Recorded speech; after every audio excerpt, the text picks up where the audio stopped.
विश्वामित्र आदि की प्रेरणा से राजा दशरथ का श्री राम को सभा में बुलाकर उनका मस्तक सूंघना और मुनि के पूछने पर श्री राम का अपने विचार मूलक वैराग्य का कारण बताना, ये सारा वृत्तांत इस भाग में हम देखेंगे। तो आइए आगे की विश्वामित्र जी ने क्या कहा वो सुनते हैं। विश्वामित्र जी ने कहा, परम बुद्धिमान सत्पुरुषों, यदि ऐसी बात है तो जैसे मृगों का झुंड अपने यूथपति को ले आता है, उसी प्रकार आप लोग भी रघुकुल नंदन श्री राम को शीघ्र यहाँ बुला लाइए। श्री रामचंद्र जी को यह मोह ना तो किसी आपत्ति से हुआ है और ना ही किसी आसक्ति से। वे विवेक और वैराग्य से संपन्न हैं, अतः उन्हें मोह नहीं बोध ही प्राप्त हुआ है। जो महान अभ्युद्धारक कारक इस विचार मूलक मोह का युक्ति द्वारा निवारण कर देने पर श्री रघुकुल नंदन श्री राम हम लोगों की ही भांति परम पद में प्रतिष्ठित हो जाएंगे। हमारे उपदेश से वास्तविक बोध का उदय हो जाने पर श्री रामचंद्र जी अमृत पिए हुए पुरुष की भांति श्रद्धता मुदिता प्रज्ञा को प्राप्त होकर विश्रांति सुख से संपन्न होकर संताप शून्य शरीर से हष्ट पुष्ट और उत्तम कांति से युक्त हो जाएंगे। फिर तो मन में अपनी पूर्णता का अनुभव करते हुए माननीय श्री रामचंद्र जी अपने वर्ण और आश्रम के अनुसार प्राप्त होने वाली व्यवहार परंपरा का निर्बाध रूप से पालन करने लगेंगे। वे महान सद्गुण से युक्त तथा लोकव्यापी निर्गुण सद्गुण परम ब्रह्म परमात्मा के ज्ञान से संपन्न हो जाएंगे।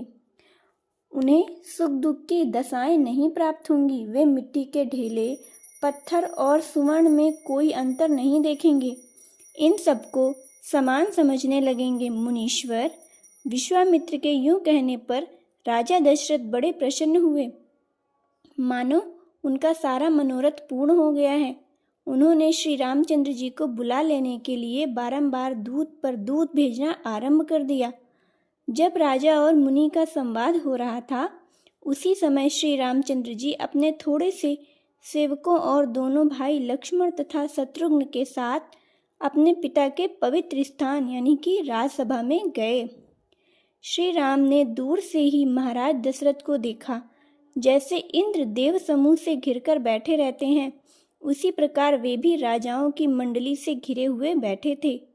उनके दोनों ओर महर्षि वशिष्ठ और विश्वामित्र जी विराजमान थे।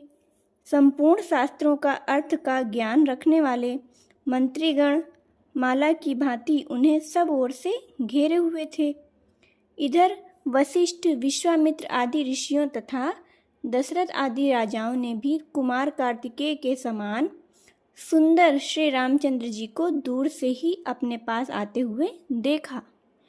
वे सौम्य और समदर्शी थे। उनकी आकृति मंगलमयी थी। उनका हृदय विनीति भाव से युक्त और उदार था। शरीर कांतिमान और शांत दिखाई देता तथा वे परम पुरुषार्थ के भाजन थे। पवित्र गुण वाले पुरुषों के आश्रय थे। समस्त सद्गुणों ने मानो एकमात्र महान सद्गुण के लोभ से उनका आश्रय ले रखा था। मुनीश्वर विश्वामित्र जब राजा से पूर्वोक्त बातचीत करते हुए श्री राम को बुलाने का अनुरोध कर रहे थे, उसी समय कमल नयन श्री रामचंद्र जी पिता के चरणों में प्रणाम करने के लिए उनके सामने आए। सबके सुहृद श्री राम ने पहले पिता के चरणों में मस्तक झुकाया, उसके बाद माननीय पुरुषों द्वारा भी मुख्य रूप से सम्मानित होने वाले दोनों मुनि वशिष्ठ और विश्वामित्र जी को प्रणाम किया।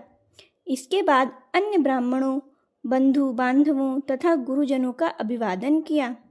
इसके बाद राजाओं के समूह द्वारा की जाने वाली प्रणाम परंपरा को उन्होंने प्रसन्न दृष्टि से उनकी ओर भी देखकर मस्तक को झुकाकर तथा मधुर वाणी के द्वारा कुछ बोलकर स्वीकार किया। इसके बाद दोनों महर्षियों ने श्री रामचंद्र जी को आशीर्वाद दिया। तदंतर इसके हृदय में अत्यंत समता का भाव भरा हुआ है। वे देवोपम सुंदर श्री राम जी अपने पिता की पवित्र संधि में आए हैं। उस समय भूपाल दशरथ ने अपनी चरण वंदना करने वाले पुत्रों को हृदय से लगाकर उनका मस्तक सूंघा। इसी तरह शत्रु वीरों का संहार करने वाले राजा दशरथ ने घनीभूत स्नेह से युक्त हो लक्ष्मण शत्रुघ्न को भी हृदय से लगाया। फिर श्री रामचंद्र जी पृथ्वी पर ही परिजनों द्वारा बिछाए गए वस्त्र के ऊपर बैठ गए। इसके बाद राजा बोले, बेटा, तुम्हें विवेक प्राप्त हो गया है। तुम विविध कल्याणमय गुणों के भाजन हो। तुम्हारे जैसे पुरुष बड़े बड़े लोगों, ब्राह्मणों तथा गुरुजनों की आज्ञा का पालन करते हुए ही पवित्र परम पद को प्राप्त कर लेते हैं। जो लोग मोह का अनुसरण करते हैं उन्हें वह प्राप्त नहीं होता। बस तभी तक आपत्तियां दुर्बल एवं तुच्छ होकर दूर रहती हैं, जब तक कि मोह को फैलाने का अवसर नहीं दिया जाता। इसके बाद श्री वशिष्ठ जी ने कहा, हे महाबाहु राजकुमार, तुम बड़े सूरवीर हो। तुमने उन विषय रूपी शत्रुओं पर भी विजय प्राप्त कर ली है जो दुख की परंपरा से उत्पादक तथा बड़ी कठिनाइयों से नष्ट होने वाले हैं। ऐसे प्रभावशाली होने पर भी तुम अज्ञानी मनुष्यों के योग्य विक्षेप रूपी अगणित तरंग मालाओं से युक्त तथा आवरण रूपी जड़ता से सुशोभित होने वाले व्योम मोहक के समूह में आत्मज्ञान शून्य पुरुष की भांति क्यों डूबे जा रहे हो? श्री वशिष्ठ जी की ओर विश्वामित्र जी ने देखते हुए उनसे कहा, हे राजकुमार, हिलते हुए नील कमलों के समूह की भांति जो तुम्हारे नेत्र चंचल हो रहे हैं, इसमें तुम्हारे चित्त की व्याग्रता का ही कारण है। इस व्याग्रता जनित नेत्रों की चंचलता को त्याग कर बताओ, क्यों मोहित हो रहे हो? तुम्हारे इस मोह अथवा भ्रमण का क्या कारण है? निष्पाप श्री रामचंद्र जी, तुम्हारे मन में जो अभिलाषा हो उसे शीघ्र बताओ। तुम्हें वह सब मनोरथ प्राप्त होगा जिससे मानसिक व्यथाएं फिर तुम्हें कष्ट नहीं पहुंचाएंगी। उत्तम बुद्धि वाले श्री विश्वामित्र जी का यह वचन, जिनके भीतर अपनी अभिलाषा के अनुरूप अर्थ का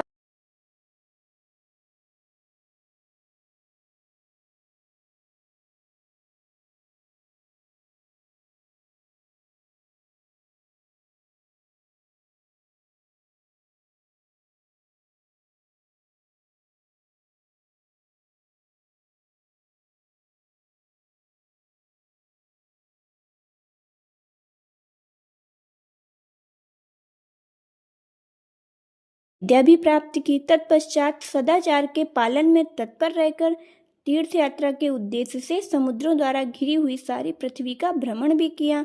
इतने समय में मेरे मन में जो विचार उत्पन्न हुआ वह इस संसार विषयक आस्था को उठा देने वाला है।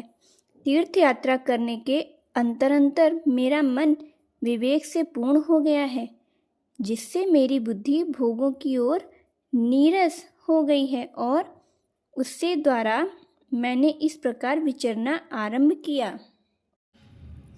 यह जो संसार का विस्तार है, इसमें क्या सुख है? कुछ भी तो नहीं।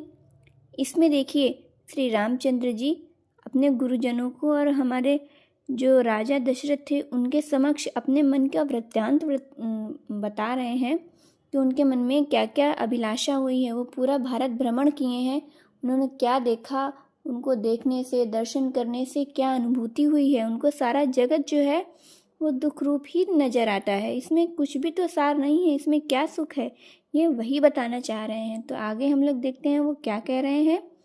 चर और अचर प्राणियों की चेष्टाओं के विषय तथा केवल वैभव काल में ही रहने वाले ये जितने भोग के साधनभूत पदार्थ हैं ना, सब के सब अस्थिर हैं, आपत्ति के स्वामी हैं तथा पाप स्वरूप हैं। जैसे मरीचिका में जल न होने पर भी भ्रम से उसे जल समझकर उसके द्वारा मोहित हुए मृग वन में बड़ी दूर तक खींचे चले जाते हैं, उसी प्रकार मूढ़ बुद्धि हुए लोग संसार के पदार्थों में भी सुख न होने पर भी उसमें सुख मानते हैं और उसी के लोभ से आकृष्ट होकर इधर उधर भटकते रहते हैं। यद्यपि यहाँ लोग किसी के द्वारा बेचे नहीं गए हैं, तथापि बिके हुए के समान परवश हो रहे हैं। मतलब कि किसी ने उनको जबरदस्ती या किसी जोर जबरदस्ती से यहाँ पर नहीं भेजा है, किसी ने बेचा नहीं है, फिर भी वो अपने आप इसमें विचरण कर रहे हैं और उनको असली सुख की अनुभूति ही नहीं है। इस बात को श्री रामचंद्र जी विश्वामित्र जी के सामने प्रस्तुत करते हैं। इस बात को जानते हुए भी यह सब कुछ माया का खेल है, हम सब लोग मूढ़ बने बैठे हैं, इस माया से मुक्त होने का प्रयत्न ही नहीं करते। यह कितने खेद की बात है। संसार के इस प्रपंच में जो अत्यंत दुर्भाग्यपूर्ण भोग दिखाई देते हैं, ये क्या है, इस पर विचार करना चाहिए। सब लोग व्यर्थ ही अपने मुंह में पड़कर भ्रांतिवश अपने को बुद्ध मानकर बैठे हुए हैं। जैसे वन में किसी गड्ढे के भीतर गिरे हुए मूढ़ मृग दीर्घ काल के पश्चात यह जान पाते हैं कि हम गड्ढे में पड़े हैं, उसी प्रकार लोगों ने बहुत समय के बाद भी यह जाना है कि हम मूढ़ जीव व्यर्थ ही मोह में पड़े हुए हैं। मुझे राज्य से क्या लेना है, मुझे भोगों से क्या प्रयोजन है, मैं कौन हूँ, यह दृश्य प्रपंच क्या है और किस लिए सामने आया है। जो मिथ्या है वह मिथ्या ही रहेगा, जो सत्य है वो सत्य ही रहेगा। तो जो पहले सत्य था वो अभी भी सत्य है और बाद में भी सत्य रहेगा, और जगत पहले नहीं था और बाद में भी नहीं रहेगा। अर्थात जो ये जगत है वो मिथ्या ही तो है। उसके मिथ्या होने से किसकी क्या हानि होने वाली है। हे ब्राह्मण, जैसे यत्र तत्र यानी कि यहाँ वहाँ भ्रमण करने वाले पथिक को मरुभूमि से विरक्ति हो जाती है, वैसे ही इस प्रकार विचार करते करते सभी भोग पदार्थों में मेरी अरुचि हो गई है। यानी कि मुझे किसी भी भोग और पदार्थ में अब कोई भी रुचि नहीं रही है। हे मुनीश्वर, देखिए, भिन्न भिन्न रूपों में उपलब्ध होने वाले उन तुच्छ भोगों ने हमको उसी प्रकार जर्जर बना दिया है जैसे प्रचंड वायु पर्वतीय वृक्षों को जर्जर कर देती है। सब लोग अचेतन से होकर प्राण नामधारी वन पवन से प्रेरित होकर व्यर्थ ही शब्दोच्चारण कर रहे हैं। जैसे कीचक नामक बांस अपने छेदों में हवा भर जाने से बांसुरी की ध्वनि करने लगते हैं। यानी कि जो कीचक नाम के जो बांस होते हैं उनके छेद में हवा भर दी जाती है तो ध्वनि उत्पन्न हो जाती है और बहुत मधुर लगती है। वैसे ही संसार की संपदाएं सदा सबकी वंदना करती रहती हैं। ये मनुष्यों की मनोवृत्ति को मोह लेती है, उनकी सद्गुण राशि का नाश कर देती है और तरह तरह के दुख दिया करती है। दुखों का जाल सा बिछाती रहती है। यानी कि ये संसार में दुख सुख तो आते रहते हैं और ये संसार में जो भी संसार को सत्य मानता है उसका जीवन दुखों के जाल से भर जाता है। ये धन वैभव चिंताओं के चक्कर में डालने वाले नहीं हैं, इसलिए मुझे इन सब में आनंद आता ही नहीं है। तथा बच्चों वाली स्त्रियों से भरे हुए घर भी भयानक विपत्तियों के आवास स्थान की भांति मुझे दुख ही प्रदान करते हैं, सुख नहीं।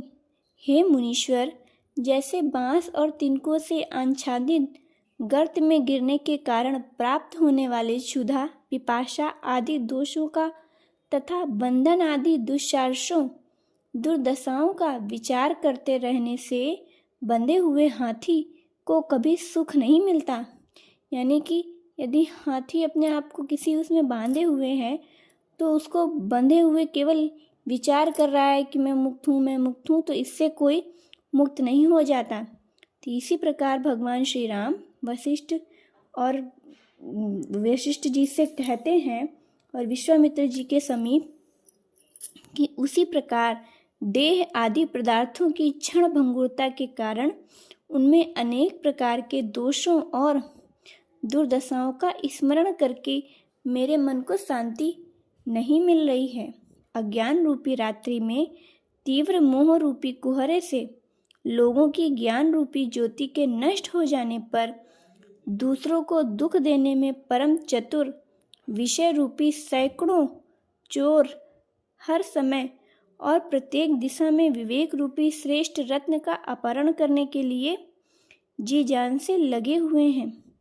युद्ध में उन्हें मार भगाने के लिए तत्वज्ञानी पुरुषों को छोड़कर दूसरे कौन से सुबट समर्थ हैं, या कौन से दूसरे समर्थ लोग हो सकते हैं? ब्रह्मज्ञानी पुरुषों को, महापुरुषों को, ऋषियों मुनियों को छोड़कर ऐसा कौन समर्थ है जो इन सब से पार हो सकता है? तत्वज्ञानी ही उनको नष्ट करने में समर्थ हैं, दूसरे कोई नहीं। तो आज हमने कौन सा प्रसंग सुना है कि वशिष्ठ जी के सामने भगवान राम ने अपने मन के जो विचार रखे हैं उनके वैराग्य का कारण बताया है कि भगवान श्री राम के वैराग्य का कारण क्या है। ये यहीं पर समाप्त होता है। आगे क्या भाग सुनने के लिए हमारे वीडियो को ज़रूर देखें और सब्सक्राइब कर लें चैनल को। अगला भाग सुनने के लिए हमारे चैनल को लाइक करें, शेयर करें, हम सब्सक्राइब करें। हमारे वीडियो को सुनने के लिए बहुत बहुत धन्यवाद।